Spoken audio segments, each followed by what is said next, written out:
La RAC correspond à un concept de prise en charge pluridisciplinaire et moderne du patient dans le cadre de son parcours de soins en chirurgie et en ce qui nous concerne le parcours de soins sur l'hystérectomie. Donc, il s'agit d'une intervention qui vise à supprimer chirurgicalement l'utérus et pour lequel le patient va devenir l'acteur central de ces soins.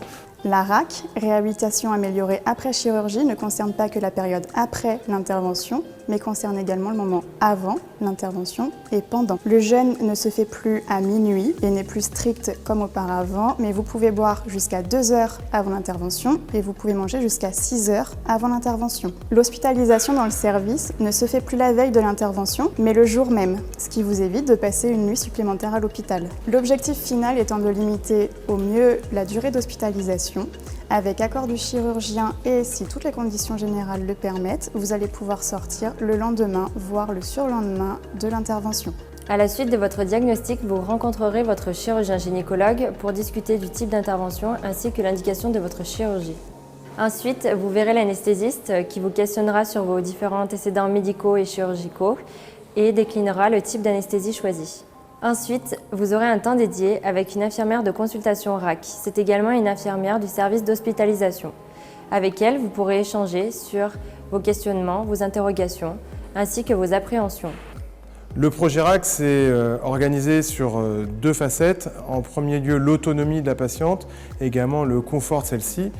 L'autonomie, nous lui proposons de rejoindre le bloc opératoire de sa chambre à pied, accompagnée par l'équipe soignante. Dans le sas du bloc opératoire, elle peut attendre son intervention au moyen d'outils de relaxation, de casques de réalité virtuelle pour augmenter sa relaxation, voire même bénéficier de séances d'hypnose.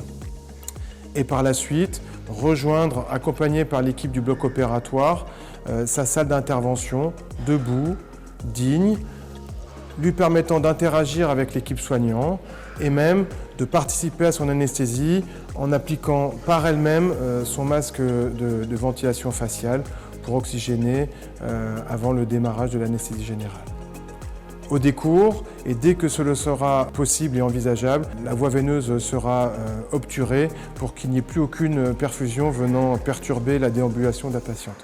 De la même manière, pour son confort, nous utilisons une analgésie multimodale, ciblant chaque site de la douleur, permettant une diminution des doses de morphine, voire même pas d'usage de morphine du tout, permettant ainsi de limiter les effets indésirables, à savoir les nausées, les vomissements et parfois même les troubles du transit. Dès votre retour de bloc, si votre état vous le permet et que vous souhaitez, une alimentation précoce vous sera proposée.